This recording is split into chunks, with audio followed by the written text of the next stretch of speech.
Y ahora nos visita otro especialista en la materia, otro referente en el tema, que es Matías Loewy. ¿Qué tal, Matías? ¿Cómo estás? ¿Qué tal? Buenas tardes. ¿Qué decís? ¿Cómo estás? Muy Gracias bien. por la invitación. Por favor. Bueno, Matías es periodista científico, divulgador de la ciencia, es editor de la agencia Cita en el Instituto Leluar y ejerce la docencia en diversos posgrados en la Universidad Nacional de Buenos Aires, en la de Córdoba, en Río Negro. Profesor también, das un curso taller de periodismo científico en Leluar. Fuiste presidente de la Red Argentina de Periodismo Científico, además miembro fundador. Y además conocimos que antes estudiaste farmacia y bioquímica, Antes tuve otra vida, digo. Farmacéutico. Sí. Mirá. Y bueno, y Diablo Rojo de Avellaneda, leímos por ahí. También. Bueno, También. Rey de Copas. Sí. Por ahora. Por ahora, veremos qué pasa. Bueno, Matías, muchas gracias por venir. Un poco, este programa siempre nos gusta tomarnos un tiempo para contar las historias, ¿no?, de los invitados. Entonces, preguntarte un poco, ¿cómo llegaste a la divulgación científica? Partiendo de esto que vos primero estudiaste en farmacia, sí, ¿no? Una cosa distinta al periodismo, digamos. Yo lo primero que tendría que decir es que siempre fui mirando retrospectivamente, siempre tuve mucha vocación, era un gran consumidor de medios de comunicación. Con mi hermano editamos nuestras primeras revistas, una de información general y otra deportiva, cuando teníamos 10 años. Incluso una de ellas la sacamos con una periodicidad diaria durante algo así como 2 meses. ¿En la primaria? Éramos, sí, yo diría que estábamos en 7º grado, él tiene un año menos que yo, pero teníamos como esa vocación. Sí. Ahora, en esa época, estoy hablando de hace 25 años, las carreras de comunicación no estaban tan institucionalizadas, por lo cual no me había parecido como una opción en el repertorio de opciones de carrera a transitar. Claro. Por lo cual fui por una carrera más tradicional, si se quiere, vinculada a la ciencia, a la química. Porque también te interesaba la ciencia. Siempre.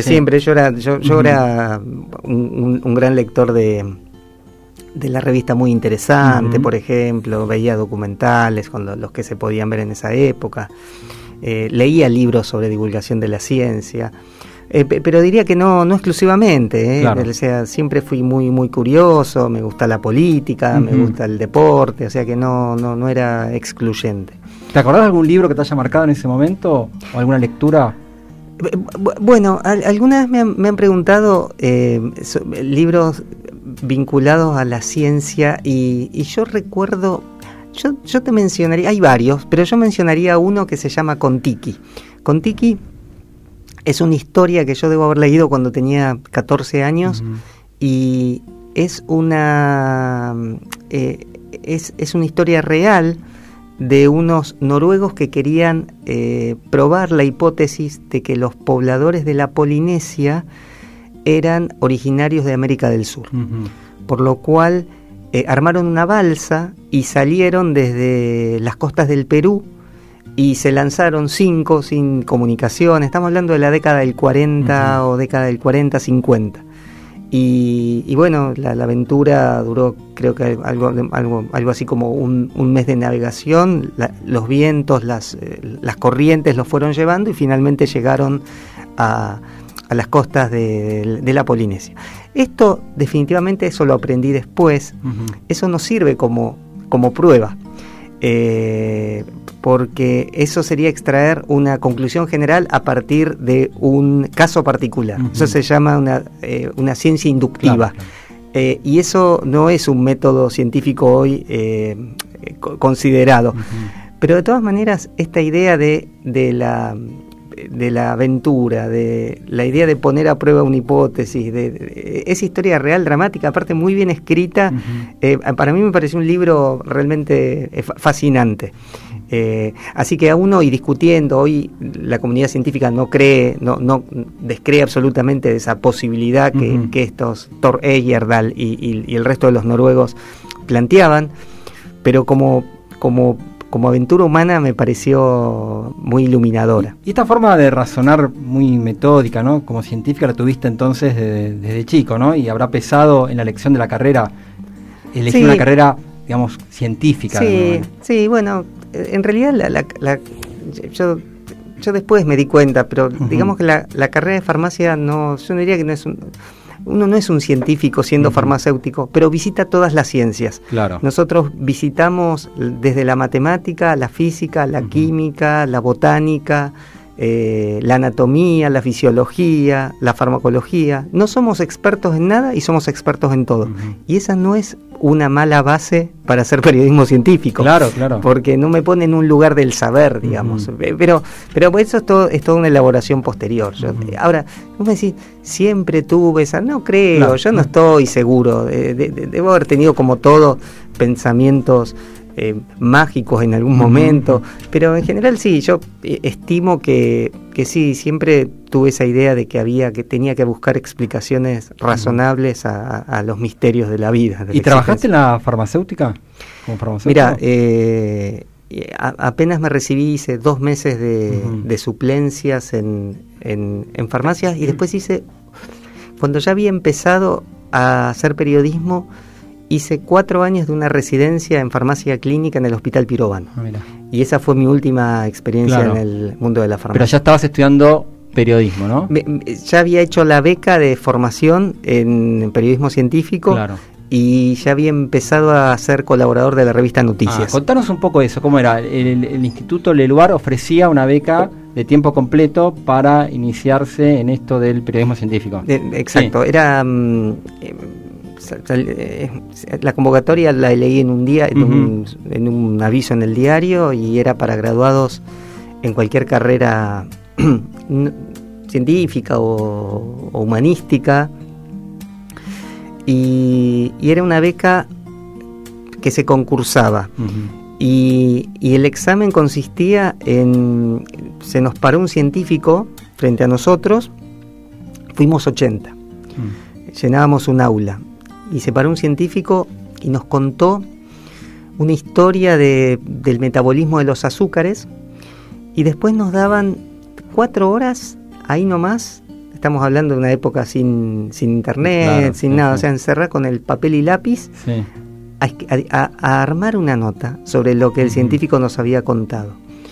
Y después lo entregábamos, y después teníamos 4 días más ya en nuestras casas, por ahí más tranquilos, para preparar una versión un poco, si se quiere, un poquito más preparada, pasada máquina. Y de los 80 nos seleccionaron a 2. Mirá. Nos seleccionaron a 2. Y para mí fue una revelación, en el sentido que yo nunca había tenido un entrenamiento especial en la redacción, más allá de que yo suponía que escribía más o menos bien. Y que eras muy lector también. Y que era muy lector. Sí. Y yo creo siempre que una de las claves, bueno, eso lo dicen los escritores, pero yo diría que en periodismo es todavía más importante, ¿no? El consumir, y yo no diría no solamente medios de comunicación, sino también literatura en general. ¿Sí? Esa es una recomendación, claro. ¿Y haces el curso de un año? No era un curso, era una beca de formación. Teníamos que estar en el Instituto Leluar, estábamos con los investigadores, en la biblioteca, leyendo. En ese momento, la única manera de acceder a las noticias científicas, estamos hablando de la etapa previa a Internet, por lo menos previo a la irrupción de Internet en nuestras vidas. Claro, década del 80 estás hablando. Estoy hablando década del 90, pero para que te des una idea, en ese momento había llegado la primera conexión a Internet en el Instituto Leluar, y era una sola computadora, y estrictamente era solamente para los investigadores o personas que pedían el turno con mucha anticipación, y con una posibilidad de acceso extremadamente limitada. La primera internet, ¿no? Era la primera internet, sí, científica. Sí. Yo después entré a trabajar en la 94, en la revista Noticias, y pasó lo mismo. Había una sola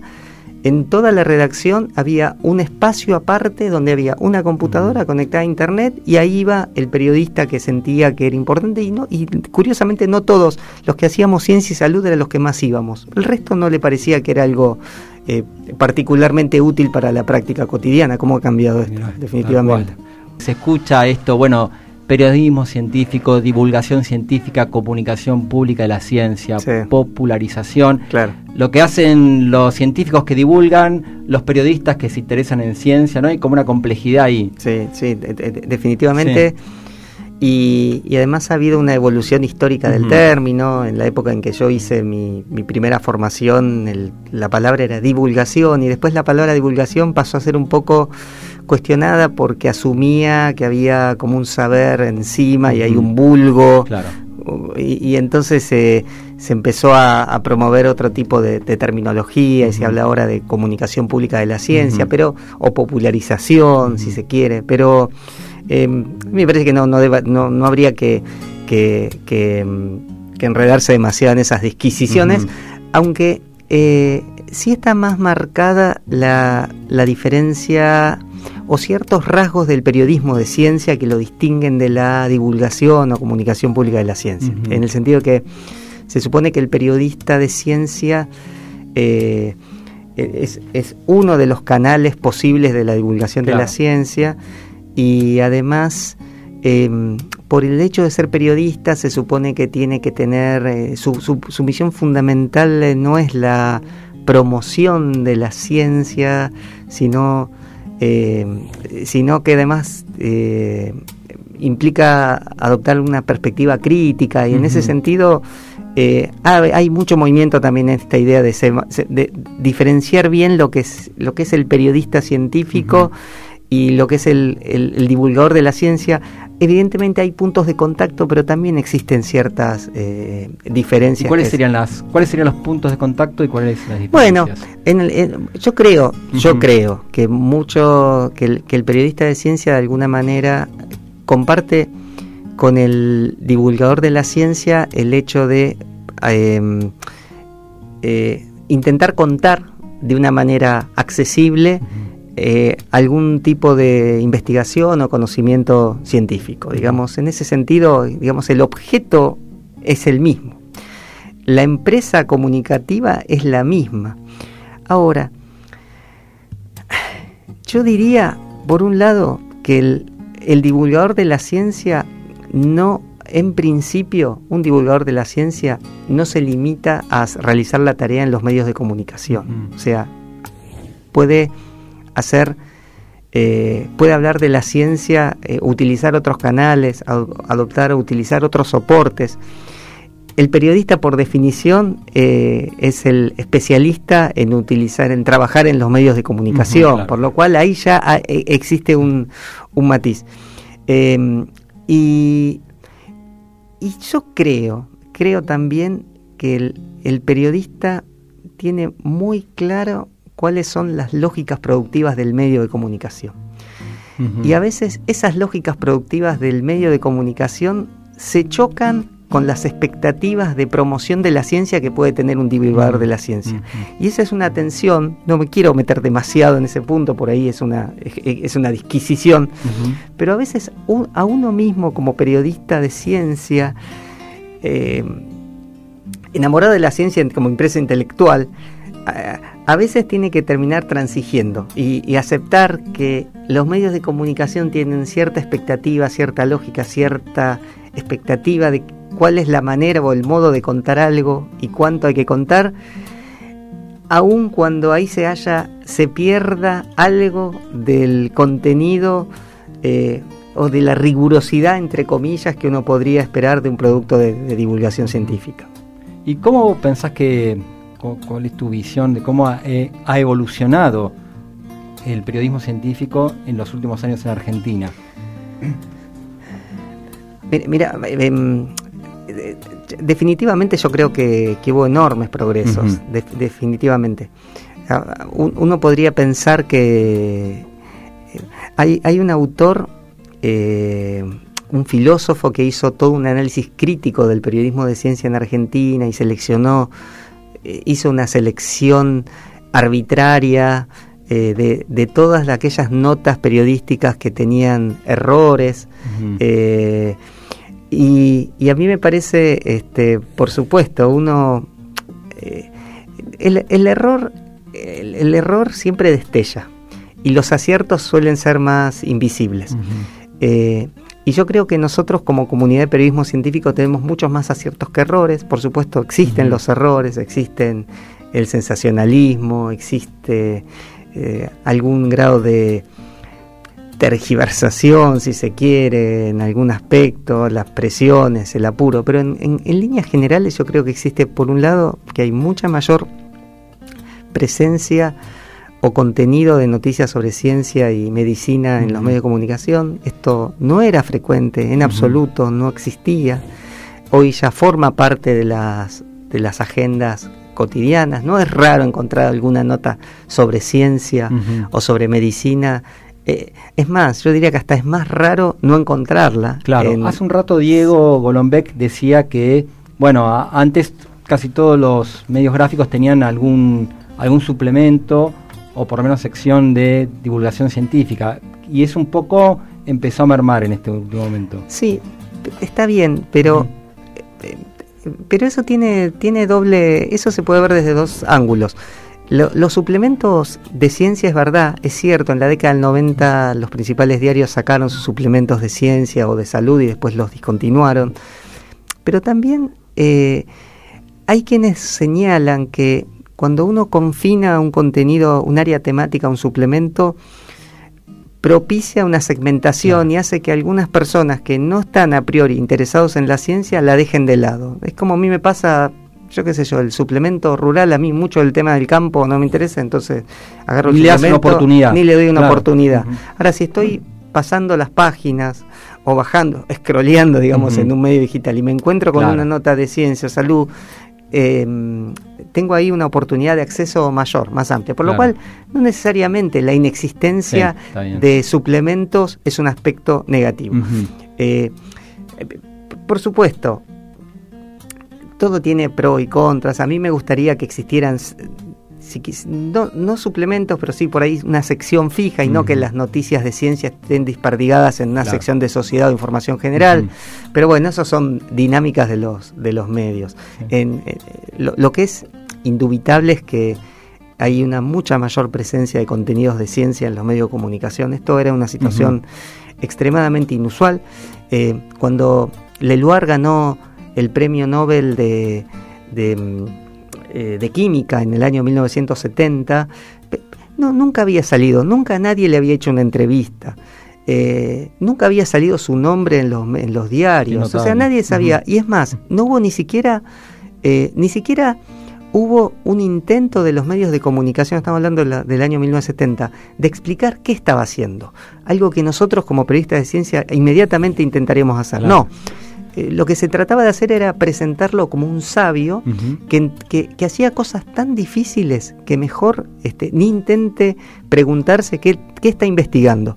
Y por si a vos te quedaba alguna pizca de interés, no, pero me gustaría saber por qué le dieron el premio, te tiraban el título en inglés de un paper, ¿no es cierto? Por ejemplo, el último trabajo de Leluar, por ejemplo, fue Synthesis of aminoalcanos, qué sé yo, por decirte algo. Y esto, lo encriptaban y de alguna manera planteaban, no era un periodismo que buscaba poner en correspondencia o en contacto el mundo de la investigación con una audiencia, con un público general, sino era levantar a un sabio, entronizar a alguien como un sabio que hacía cosas tan difíciles y que es tan inteligente que a usted ni se le ocurra preguntar qué es lo que está haciendo o qué es lo que está pensando. Bueno, esto ha cambiado drásticamente. Esto no podría pasar ahora. Vos tenés mucha presencia en los medios gráficos, te gusta escribir, sobre todo. ¿Es tu forma preferida de comunicar la ciencia?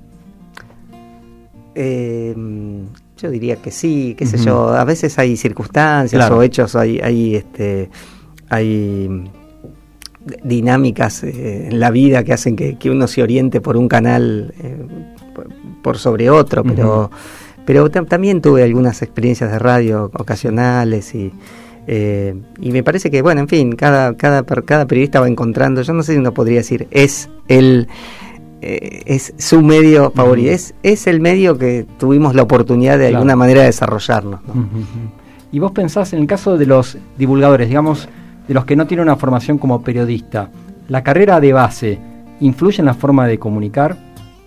No, acá esto no, definitivamente acá no hay no existe una receta. A mí me parece que lo mejor en el mundo, el periodismo de ciencia ha abrevado de personas con formación científica que se han formado en comunicación y en periodistas o graduados de carreras humanísticas que han tenido algún tipo de formación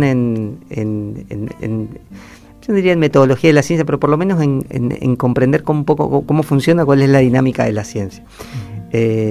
Y así que los resultados son indistinguibles. Hay extraordinarios periodistas de ciencia desde las dos vertientes, así que no me animaría a decir. De hecho, yo creo que una formación en comunicación es muy buena, es muy importante, pero sí creo también que sí sería bueno tener alguna capacitación posterior específica en cuestiones vinculadas a la ciencia, ¿no? A las lógicas de producción de la ciencia.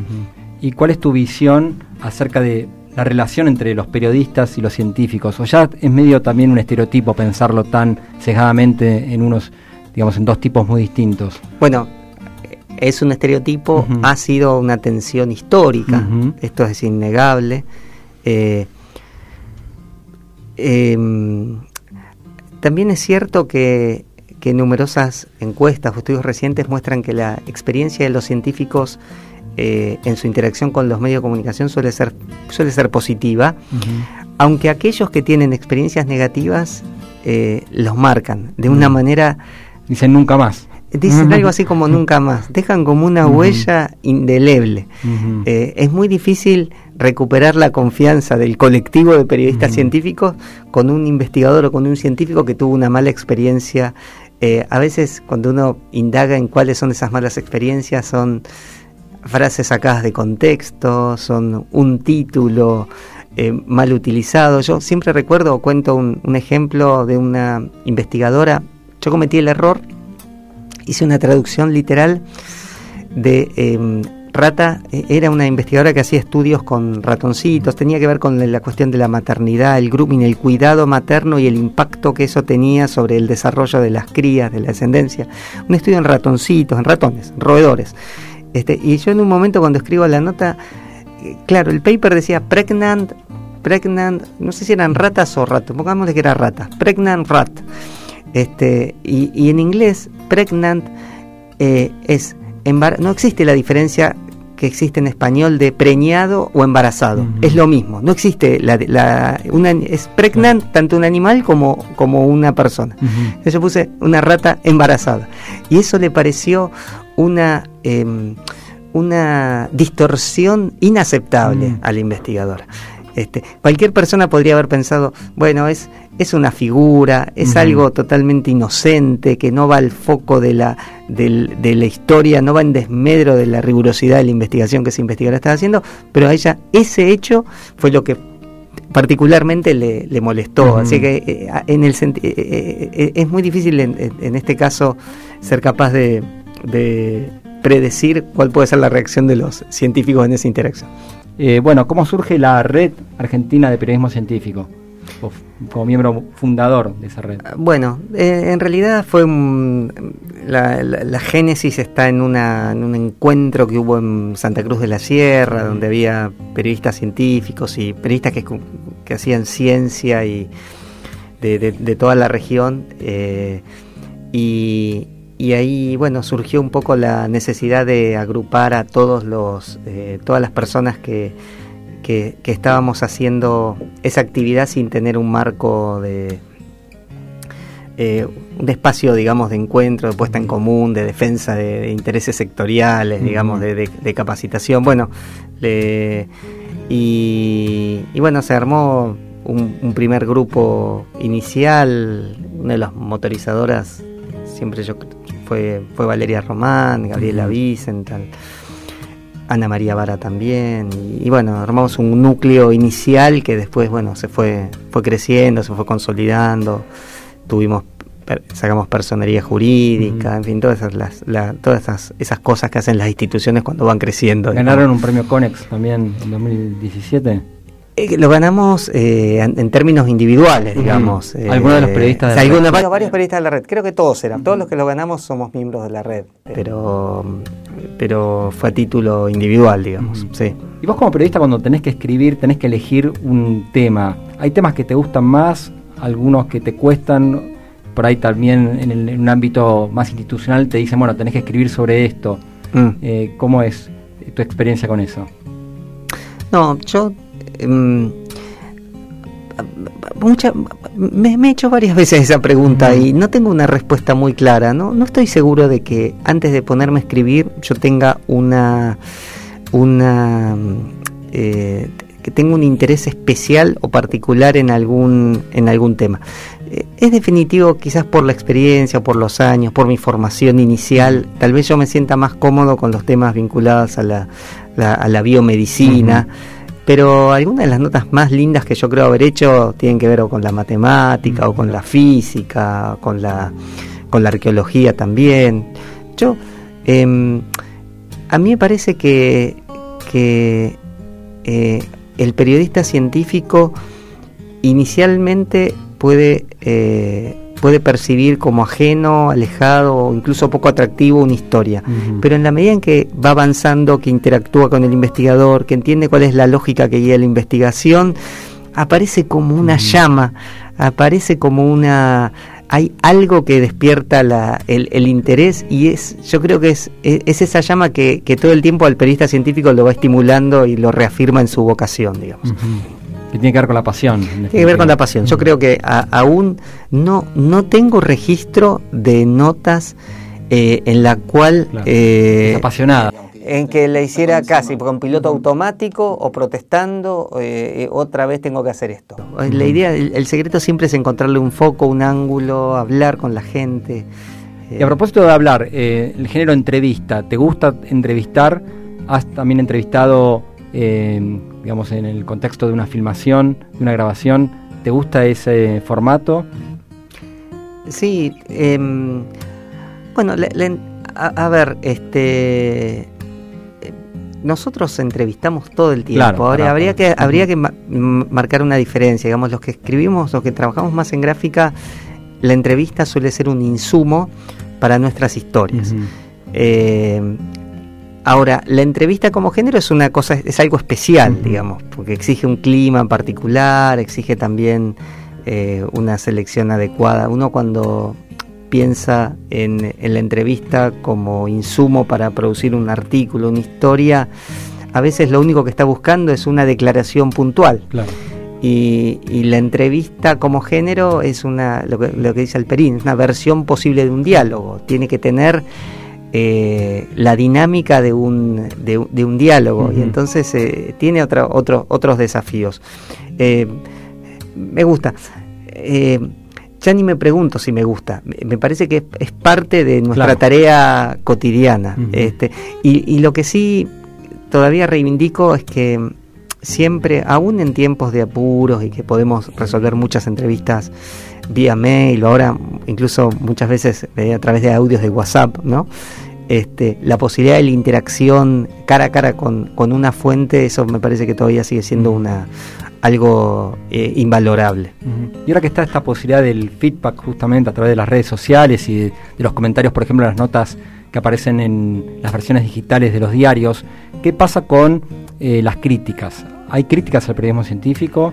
¿O en general, bueno, es un tema que un tipo de periodismo que despierta atención, curiosidad, pero no críticas? Yo creo que no. A mí me parece que no, salvo, digamos, personas como las que te dije, que te conté, digamos, aspectos estudiosos que hacen, digamos, que se enfocan a criticar periodismo científico. No, yo creo que más bien somos una especialidad un poco de escasa visibilidad, digamos. Todo el mundo tiene una opinión sobre los periodistas deportivos, sobre los periodistas políticos, y a veces cuando decimos que somos periodistas científicos nos miran un poco raros y no queda muy claro qué es lo que hacemos, así que a veces diría que preferiríamos ser criticados que ignorados, pero no, en relación a las críticas a los comentarios online, bueno, ustedes saben, todos sabemos lo que ahí se mueve y no hay que tomarlo demasiado en serio, ¿no? Por supuesto aparecen críticas al autor de la nota, crítica a lo que dice un entrevistado, aparecen de todo, ¿no? Eso es así. ¿Y qué pasa con los temas vinculados con la salud? Porque me parece que es una temática que a veces suscita también el encuentro con otros tipos de periodismo, ¿no? Por ejemplo, cuando surge una epidemia, cuando hay un tema que afecta a gran parte de la población o genera miedo. ¿Qué pasa ahí con el periodismo científico? Bueno, me parece un aspecto extremadamente desafiante, indudablemente.